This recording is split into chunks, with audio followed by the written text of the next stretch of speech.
Welcome. This presentation is brought to you by author Doug Cameron, alongside video and voice production by Keith M. Leonard of Under the Bridge Creative. The book is about dysfunctional regulatory bodies. Shortlisted by the Chanticleer International Book Awards, it is a humorous satire about broken scarecrows. In this book, we call regulatory bodies scarecrows. Let's look at the anatomy of these dysfunctional regulatory bodies. Their brain composition? 100% straw. Their mandate?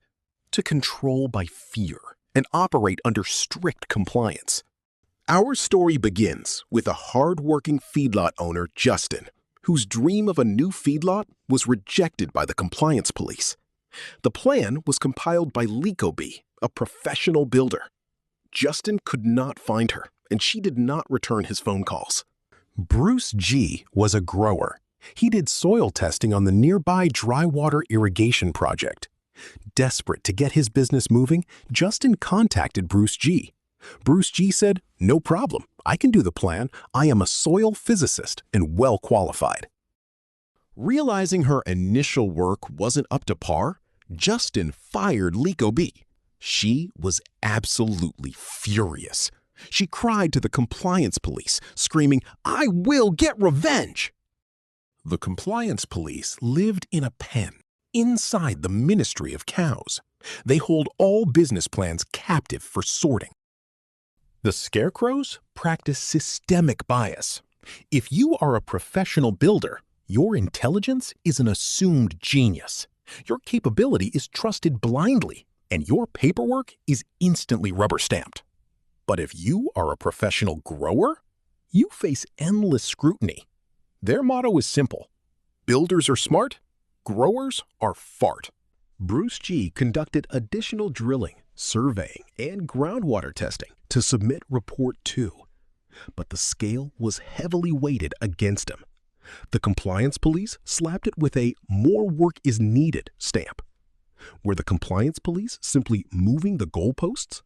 Bruce G. didn't back down. He compiled Report 3.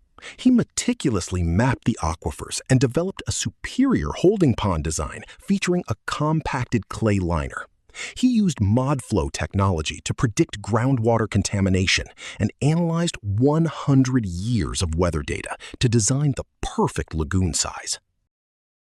When the report arrived, the compliance police were secretly amazed at the technical quality of Bruce G.'s report.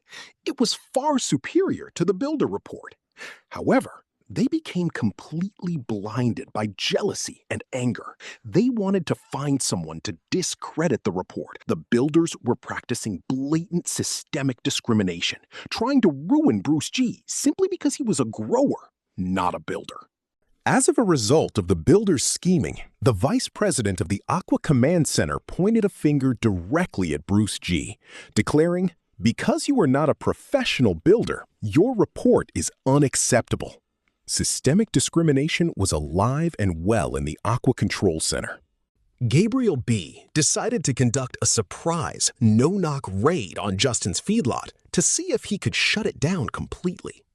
But while he was inspecting the lagoon, Preston, a friendly steer, bunted Gabriel B. right into the muck.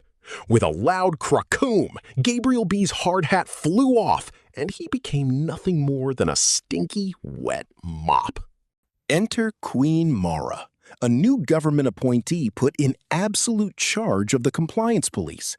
She was powerful, mean, and immediately issued a harsh decree on lagoons. The decree read, "The design of lagoons and feedlots is builder work." The compliance police worshipped her, loving her absolute power and loudly cheering her decree. Plotting in the office, Queen Mara asked, "How do we discredit Bruce G.'s superior report?"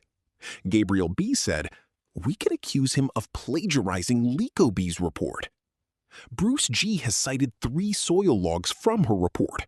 Licobee wants revenge, so she will go right along with us. Gabriel B. phoned Licobee. He lied straight to her, claiming that Bruce G. had plagiarized her report. Licobee, still smarting from being fired, wanted revenge. Lico B sent a formal letter to Queen Mara accusing Bruce G of plagiarism. She told the Queen, "My report is not reliable unless it is paid for." Then, Lico B phoned Justin directly with a corrupt proposition. "Pay me $33,939 and I will make my report reliable." But Justin thoroughly disliked blackmailers. He hung up the phone. Bruce G was deeply indignant. He had not plagiarized Lico B's report. He had properly cited it. He sent Queen Mara a detailed letter explaining the true situation. Queen Mara was utterly enraged that Bruce G would dare to challenge her authority. "How dare he sass me?" she seethed. She sent a formal complaint to the League of Growers, accusing Bruce G of sassing her. The League of Growers was the scarecrow that could discipline Bruce G. Queen Mara declared Bruce G's Report 3 completely unreliable and ordered it to be rejected by the compliance police. The League of Growers was supposed to protect their own, but they selected the Professional Conviction Committee to investigate Bruce G. Chosen entirely on the basis of bias, they had zero training in investigation, were highly opinionated, had absolutely no knowledge of feedlots, and were close personal friends of Queen Mara. Unsurprisingly, Bruce G was found guilty of unprofessional conduct by the biased committee. To them, they were just doing their jobs.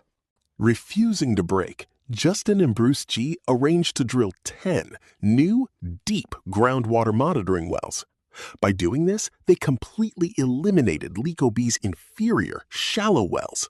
Bruce G then submitted a new, massively improved Report 4. Gabriel B was beside himself with anger. He was incredibly jealous of a superior report written by a grower. He stubbornly thought, only builders can design livestock holding ponds. He was practicing textbook systemic discrimination, refusing to accept a perfect report simply because it bore a G designation. Bruce G decided it was finally time to bypass the corrupt committees and approach the Minister of Cows directly. He sent Minister Ruddy a letter asking a pointed question about discrimination. Does the ministry have a policy that favors professional builders for doing feedlot studies? Does this policy discriminate against professional growers, eliminating them from doing feedlot studies? Minister Ruddy stood completely apart from the other political appointees. He deeply valued fairness, integrity, and honest communication, character traits born from his true farm boy roots. Dear viewer, I have left Bruce G hanging. Will Minister Ruddy solve the discrimination problem? Will Bruce G's report finally be accepted? Will Justin's Cow Haven feedlot be approved? Find out for yourself and get your copy of Dysfunctional Regulatory Bodies today. We have truly enjoyed presenting this video to you. Please feel free to contact us for books, custom websites, marketing, or publishing support. Thank you for watching.